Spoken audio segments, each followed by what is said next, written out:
Shikues të televizionit të UTA, përshëndetje, mirë se takohemi edhe sot së bashku në emisionin e veçantë i cili na vjen gjatë muajit të Ramazanit.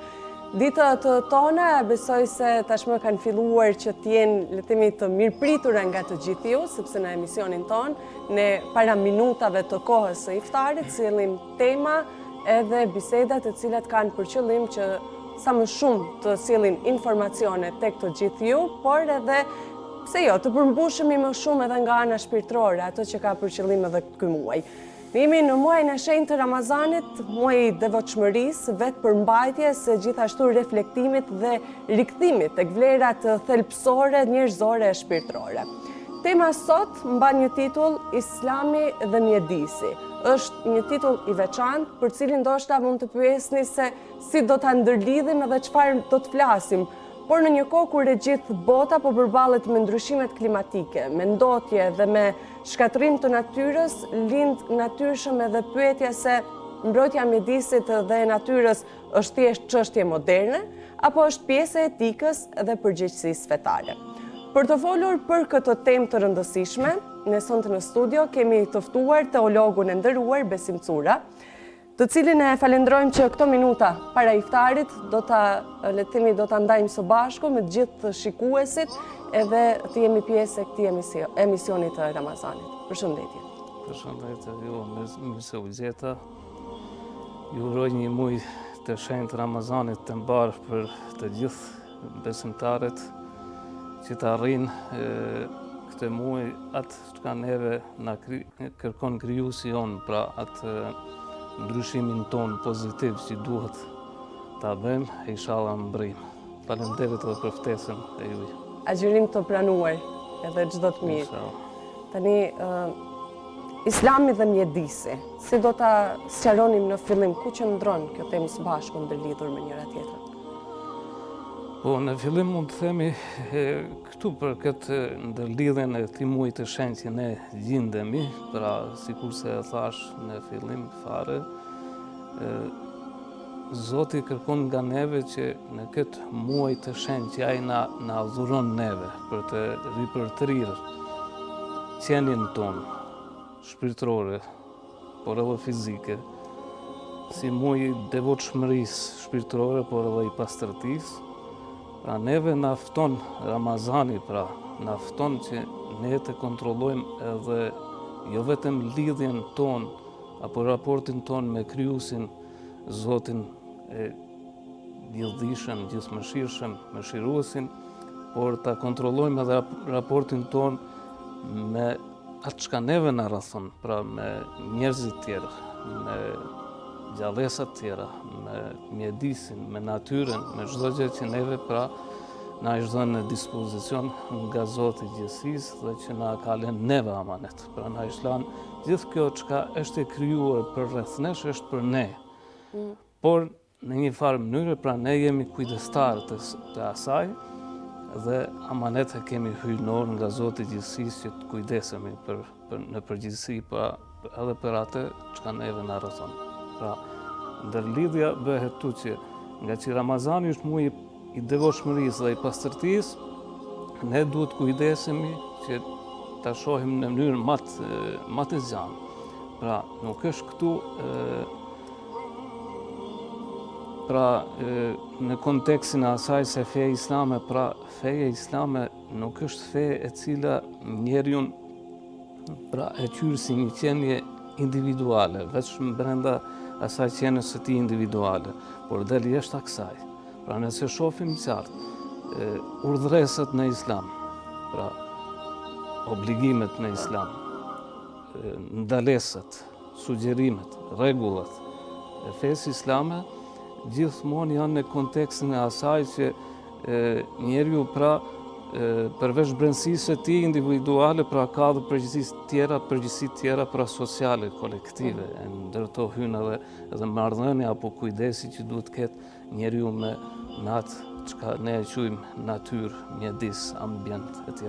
Çfarë thot konkretisht Islami për këtë lidhjen që duhet ketë njeriu me natyrën? Pra, Islami flet shumë qartë, bile kur Allahu i madhruar ka krijuar njeriu, Në momentin pra të dialogut me lajket, pra në krijimin e njerëzit, Zoti ju drejtohet me lajkeve se unë pra po krijoj një halife në tokë. Pra në surën El-Bekare, pra në kaptinën El-Bekare, në kaptinën e 2 dhe më të gjatë të Kuranit, librit të shenjtë, Zoti i gjithësisë e ka shpjeguar këtë se njeriu është më këmbë si Zotit në tokë. Pra kjo lidhje bëhet aq me kuptim dhe aq me madhe shpirtësia për ne njerëzit, kur neve Zoti na ka quajtur me këmbës të tij në tokë. Pra në një farë mënyrë zëvendës të Zotit në tokë.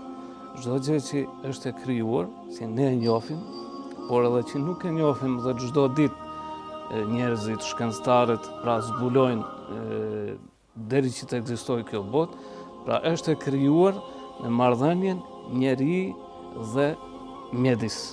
Dhe kjo është amanet nga Zoti i gjithësisë që ne të kujdesemi për të. Jo që ne jemi pronar absolut të saj.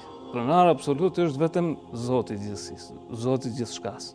Pra ne jemi vetëm përdorues apo kujdestar të asaj që Zoti e ka kriju për ne. E kjo neve nuk na bën pronar. Pronar është Zoti, kurse ne jemi kujdestar. Prandaj thot Zoti, unë po krijoj në tokë një mëkëmbës, pra një halife në termin kuranor. Dhe kjo është pra ajo lidhja konkrete që Islami pra e quan mes njeriut dhe asaj që ne e quajmë ambient, mjedis. Islami na flet shumë për pastërtinë në çdo aspekt, në pastërtinë tonë, le të themi individuale si person, por nëse flasim pastërtinë në lidhje me mjedisin edhe ambientin ku jetojmë, si qëndron kjo në Islam? Është shumë e vërtetë. Pra Islami flet shumë për pastërtinë, bile këtu është mirë të përmendim atë se duke u nisur nga parimet thelbësore të Islamit, nga ajo se ne edhe në vitet e parë të mësim besimit, pra është institucioni mektebit, apo i mësim besimit që zhvillohet nëpër institucionet e Bashkisë Islame. Ne nxënësit pra të mësim besimit, që janë edhe moshat e vogla, që në fillim në librin e Ilmi Halit, pra si jemi mësuar ne ta quajmë, librin e Ilmi Halit, pra që do të thotë dija apo si më thonë dituria për fen, është kapitull i veçantë për pastërtinë, qoftë personale, pra pastërtinë, higjienën personale, por edhe pastërtinë jo vetëm personale, por edhe të ambientit ku ai do të jetojë, ku ai do të kryejë adhurimet e tija, pra ku ai do të bashkëpunojë me njerëzit e tjerë, me kafshët, me gjallësat, me bimët e kështu. Pra mësohet që në fillimet e para edhe ato që do të jenë ardhmja jonë, pra mësohen me këtë sinonimin e fesë islame apo përndryshe pastërtinë. Pastërtia e cila përmendet në Islam në vargun kuranor të shumë njohur, pra sikur se thot Zoti i madhruar në surën El-Bekare, pra në kaptinën El-Bekare në vargun 222, ku thot Zoti i do ato që pendohen dhe ato që pastrohen. Pra ka kuptimin edhe pastrim shpirtëror nga mëkatet, pra njeriu gjithmonë gjatë gjithë kohës ka nevojë që lirohet nga bara mëkateve, nga bara e gjunaheve.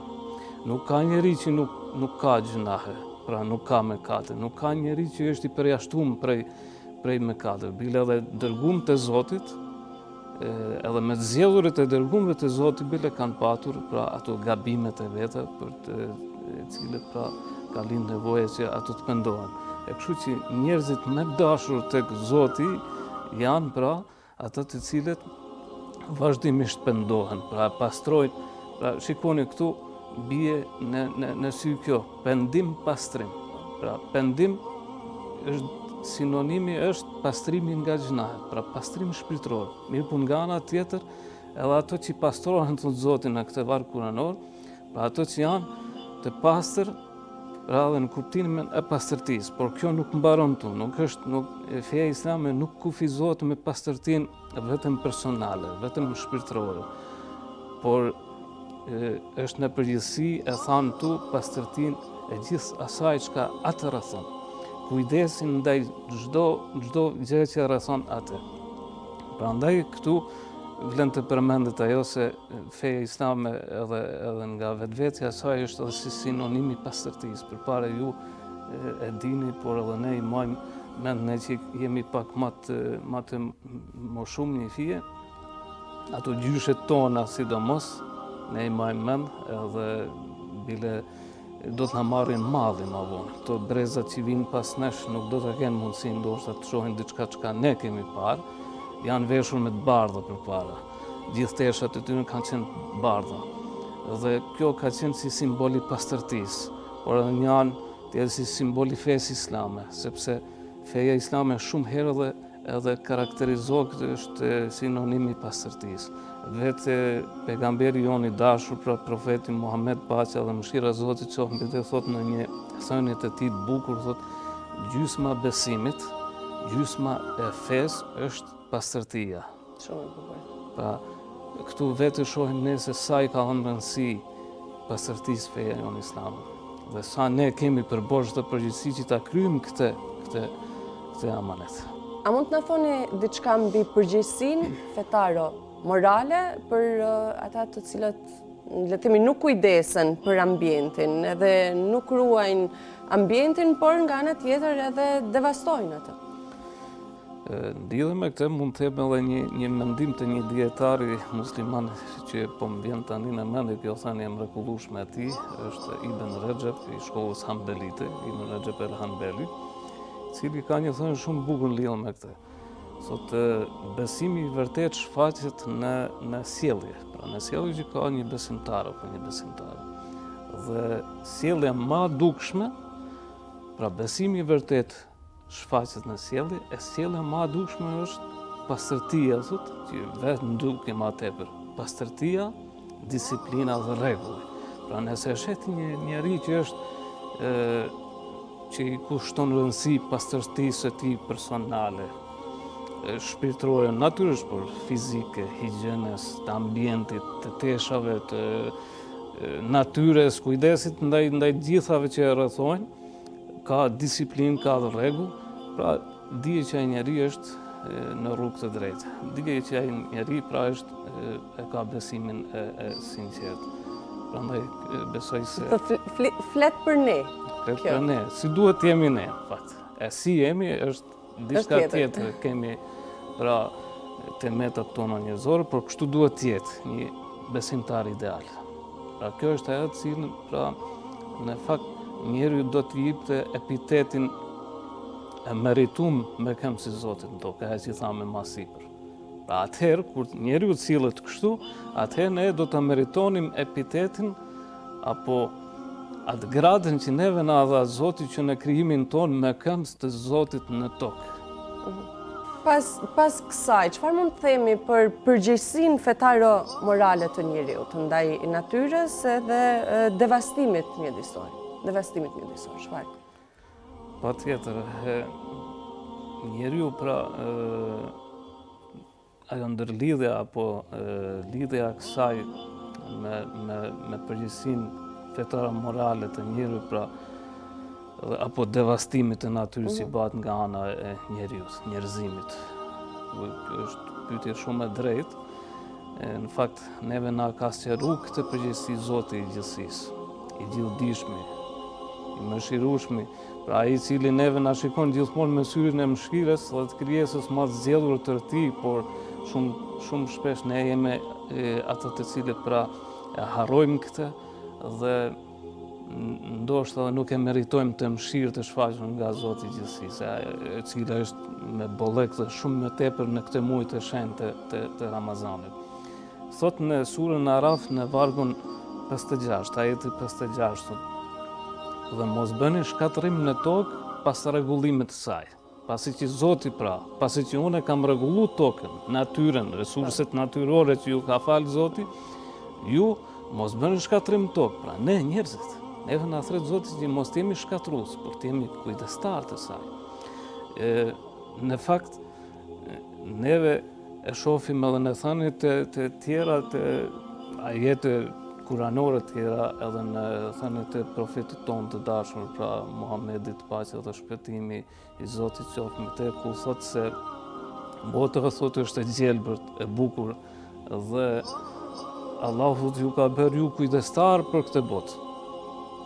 Kurse neve nëse shohim realitetin e kësaj, pra duke pa dhe këto, sikur se i përmendëm në fillim fare, ju nga hyrja juaj shumë e bukur që e batë në lidhje me ndryshimet klimatike atje, edhe ajo që shohim ne sot, para mendoni, para disa ditëve patëm përmbytje në Marok. Pra pjesë ku rrallë bie dhe shi në gjendje normale. Pra kjo është diçka pasojë e vetë ne njerëzve, pra njeriut, nga devastimin, nga ky devastim që ne e përmendëm, nga devastimi dhe nga moskujdesi, jo moskujdesi, kjo është fjalë shumë e butë, por nga shkatrimi i natyrës nga ana jonë, nga përdorimi i natyrës në mënyrë pa kontrolluar nga ana jonë, nga ndotja e mjedisit nga prishja e ekosistemit nga ana jonë. Pra ne kur flasim për kujdesin apo me këmbë Zotit në tokë, pra kujdestar për gjithçka çka ka kriju Zoti i gjithësisë, ne flasim edhe kujdesin që duhet kemi ndaj biodiversitetit, ndaj ekosistemit përgjithësi, jo vetëm ndaj natyrës, ndaj ambientit, ndaj rrugës, ndaj pyllit, ndaj lumit, detit të kështu me radhë, po ndaj gjallësave që gjenden aty. Nëse shohim në anën tjetër, pra të jemi real, njerëzimi është duke bërë të kundërtën e kësaj. Paramendoni pra statistikat sipas organizatës botërore të shëndetësisë, pra ato janë statistika që janë të vërtetuara, thuhet se rreth 7 milion vdekje të parakoshme në vit janë si rezultati ndotjes së ajrit. Dhe kjo ndotje e ajrit shkaktohet nga shfrytëzimi i pakontrolluar i resurseve natyrore, qoftë i resurseve pra të energjisë, të ujit, e tjerë, pra gjitha burime natyrore nga ana e njerëzit. Dhe sikur menaxhohen në mënyrë reale, në mënyrë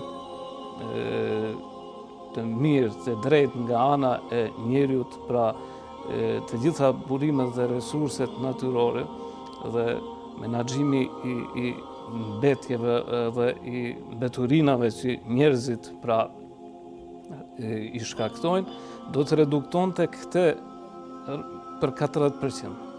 Pra, do të kishim një ajër me të pastër dhe ujë me të pastër për 40% më tepër. Po më kujtohet hadithi i pejgamberit alayhis salam, i cili thotë, nëse është duke u bërë thotë kiameti dhe ju keni në dorë një fidan, pra një fidan peme, mbillni atë. Pra këtu feja islame sheh pra këte gjithat që ne thamë deri me tani, pra kujdesin ndaj mjedisit. Dhe dietarët islam, në fillim shkencëtarët islam, është shumë më rëndësi ta përmendim se e kanë pa natyrën si një libër të dytë të Allahut, përveç Kuranit. Pra Kurani është fjala e Zotit, por natyrën, gjithçka atë çka sheh njeriu jashtë, pra kanë pas një libër të dytë të Zotit, ku ne shohim shenjat dhe alametet apo ato shenjat e Zotit, dhe kjo i ka bërë ato shkencëtarët musliman që zbulojnë shkencat eksakte, shkencat që ne sot i gëzojmë dhe i përdorim në të mirën njerëzimit. E jo të kundërtën e asaj që njeriu sot është duke devastuar dhe duke shpërdoruar, pra në mënyrë të padrejtë, si rezultat i kësaj kemi ju nëse shohim kështu edhe me qartë, sa i përket mbeturinave që ne i hedhim. Pa kujdesi, neve na duket shumë diçka shumë e parëndësishme. Pra nëse shkojmë në natyrë, duam bëjmë një piknik, dalim në pyll ose dalim brek detit, brek lumit, liçenit, ajo hedhja jonë të një qese plastike ose një diçka prej mbeturinave, pra neve na duket shumë e pakujdeshme, apo fëmijëve tonë që ne nuk kemi të kujdesshëm që ti edukojmë ata, po ne nuk kemi si ti edukojmë ata ku ne nuk kemi edukuar më parë vetveten tonë. Pra ne me këtë etikë islame që jemi të urdhëruar nga feja, ne duhet të edukojmë vetveten tonë që të jemi në gjendje dhe fëmijët tonë të edukojmë. ne nuk kemi mundësi dhe s'kemi drejt t'i themi fëmis mos e hidh mbeturinë në rrugë, në lumë, në pyll, në ujë etj, nëse vetë nuk e kemi këtë praktikë. Patjetër. Nëse, po. Më falni, deshta të përmendi këtë për shumë, sidomos mbeturinat plastike. Pra, të gjithë ne dalim në natyrë, qoftë në Bregdet, në liqe, pra jemi, edhe duhet tjetë kështu, duhet marrim frymë në atë çka Zoti ka kriju për ne dhe që ne të kujdesemi për të, por vetëm një qese plastike ose një objekt prej plastikët që hidhet në natyrë nga pakujdesia jonë. Këtu nuk mbaron veç pakujdesi, këtu prishet zinxhiri jetësor. Ku brenda këtij zinxhirit jemi edhe ne vetë, e sidomos më rëndësishme do të jenë ata që do të vinë pas nesh, pasojat do t'i shohin ata, jo ne. Sepse një mbetje plastike, shkenca e ka vërtetuar këtë, i duhet 400 vite që të shkatrohet plotësisht. Një shishe prej plastikët. Këto gjenerata. Gjenerata, breza pas brezash. Dhe kjo plastike, e cila hidhet nga pakujdesia e njeriut, kur kalon në ujë, pra është e vërtetuar gjithashtu, se sot plastika në formën e saj mikroplastikës pra gjendet në ujë, në peshë, në kafshë të ndryshme, në tokë, në trupin e njeriut. Pra ka kaluar në organizmin ton mikroplastika, e cila pra shkakton damën shumë serioze, qoftë në tokë, qoftë në ujë, qoftë në organizmin njeriut, tek gjallësat e tjera, tek zhdukja e specieve të ndryshme. Pra ne kemi sot rreth 1 milion specie të zhdukura nga pakujdesia njerëzore. Pra nëse marrim edhe i herë hadithin e pejgamberit alayhis salam, vendos në atë fidan, mbillne edhe nëse është dita e fundit e botës, do të thotë kjo se ajo gjithnjë prapë unë e lidhe me këto dhëna shkencore, një pemë absorbon pak a shumë në vit 22 kg dioksid karbonit. Pra dioksid karbonit që ne e nxjerrëm më nesër. Kurse krijon apo domethënë krijon rreth për 2 apo 4 persona të marrin oksigjen. Pra prodhon oksigjen sa për 2 deri në 4 persona, vetëm një pemë vetëm. Kurse absorbon rreth 22 kg dioksid karbonit. Kjo është ai hadisi që thot pejgamberi. Kjo është një ekologji para 14 shekuj e më tepër. Kemi edhe rastin kur vetë pejgamberi alayhis salatu vesselam urdhnon nga ana tjetër në hadith atje hiqni, largoni pengesat nga rruga sepse kjo është sadaka. Ose një thënie tjetër që është për afërt me të, besimi, imani pra. Besimi islam përbëhet prej 7 cadegve. Njëra prej tyre është edhe largimi i diçkas prej rruge. Jo hedhja në rrugë, por largimi i diçkas, një objektit prej rrugët.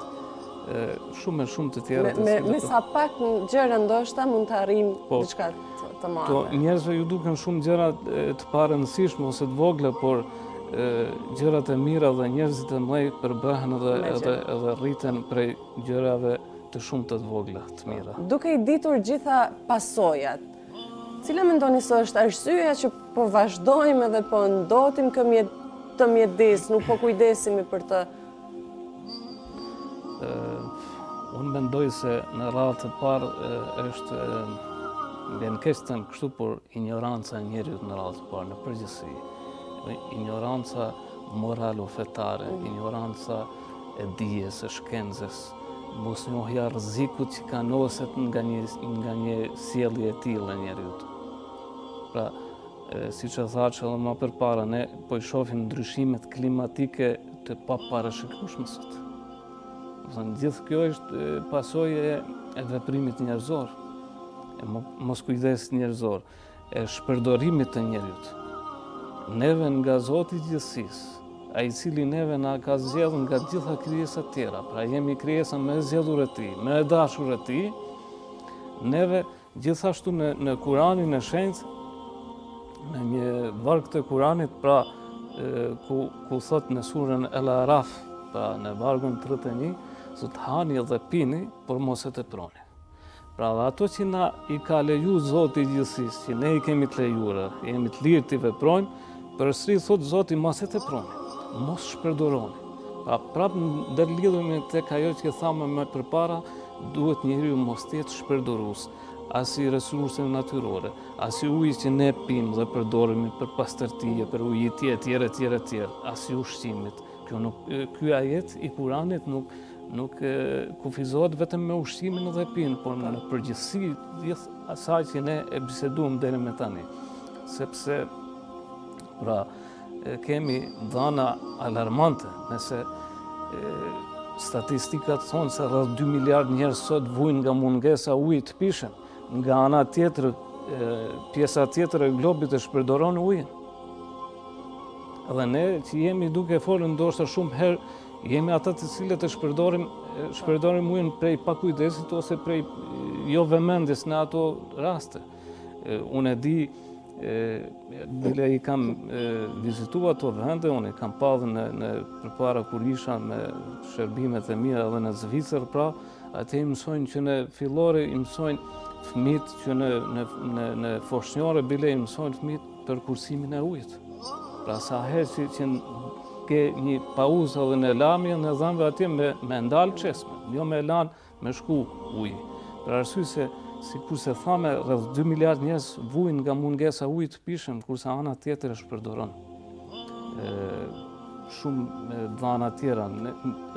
Thame që ushqimi, rreth 30% e ushqimit njerëzor hidhet me turina sot. Këto janë statistikat e Organizatës Botërore të Shëndetësisë. 30% e ushqimit global hidhet me turina, ndërkohë që me qindra miliona njerëz vujnë nga uria. Kjo është alarmante, kjo nuk është krizë asaj sjelljes tonë ose ndikimit tonë tek mjedisi. Kjo është më tepër, mund me thënë, një krizë morale, një krizë fetare, një krizë morale njeriut. Nuk është as krizë ekonomike, se po bëhet gjithaj dëm ekonomik, por është një krizë morale njerëzore. Ne kemi parë në këto luftra që ishin para pak kohësh, dhe që ekzistojnë o do të ekzistojnë. Kriza morale është ajo kriza e cila shkakton kriza shumë më të madhe më vonë. Prandaj kjo është, besoj, edhe një shembull nëse kemi pra mundësi. Muhamedi alayhis salam para 14 e ca shekush pra ka shpallur zona sikur se janë sot parqet kombëtare. Medinën dhe rrethinat e saj me kilometra, me qindra kilometra katror shpall zonë mbrojtur, nuk guxoshin jo që të ndosin ambientin apo burimet e ujit e tjerë, por edhe pyjet ishin ndaluar mu prenë atë kohë.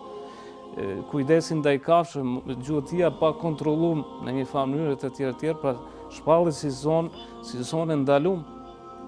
Kjo është një ekologji që e ka Islami, por ne muslimanët, besimtarët në përgjithësi, apo çfarë do lloj besimtarë, çfarë do lloj feje që i përkasin ne njerëzit, pra duhet ta zbatojmë atë çka na ka urdhëruar krijuesi dhe çka na këshillon feja. Përndryshe pasojat do të janë shumë drastike, jo për ne vetë, por për brezat të cilët ne pretendojmë se i duam. Pra ne gjithnjë themi atje se fëmijët tanë, pasardhësit tonë i duam shumë. Nga çdo gjë që na kemi në këtë botë, na i duam ata më shumë ditë, por ne nuk jemi duke i dashur nëse ne nuk e ruajmë botën për ta. Edhe nuk i mësojmë ata që ta ruajnë për brezat më vonë. Kjo është pra edhe ajo që thotë edhe Zoti në Kur'an në surën El-Muddathir në ajetën 38, pra se njeriu pra është pasojat njerëzore janë si shkak i veprimit të tij vetë. Pasojat do t'i ketë me vonë nga veprimet e tija që ai vetë i ka vepruar. Vetëm pak minuta në ndajnë nga koha e iftarit, me cilën porosi do ta mbyllim këtë bisedë për të shtruar gjithë ata që na shikojnë iftarin sot. Unë them si mesazh të kësaj se nga që Ramazani pra është një muaj i vetë kontrollit, i disiplinës shpirtërore, i asaj devotshmërisë që ne duhet të arrijmë. Ne duhet të përpiqemi në mënyrë të tërësishme, në përgjithësi të pastrojmë jo vetëm shpirtin tonë, por të jemi ata të cilët pra përpiqemi që në këtë muaj të shenjtë ta edukojmë jetën tonë, të duam gjithçka për rreth nesh, kemi një raport ashtu si duhet të ketë një besimtar i vërtet, kemi jo vetëm ekologji shpirtërore, por edhe mjedisore dhe çdo gjë që neve na rrethon, për një botë më të drejtë, më të pastër, më të shëndetshme edhe për brezat tjerë që do të vinë. Pra e lutim Zotin e gjithë mëshirshëm, i cili me bollek në këtë muaj të shenjtë e shfaq mëshirën e tij dhe i fal njerëzit për veprimet e tija. Të pendohemi për të kaluarën tonë, për veprimet tona të pandërgjeshme dhe vendosim që tani e tutje të bëhemi njerëz më të devotshëm, më të ndërgjegjshëm, më të mirë për veten tonë, për brezat që jetojnë me ne dhe për brezat që do të vinë pas nesh.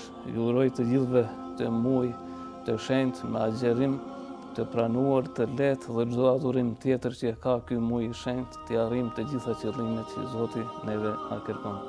Amin. Faleminderit.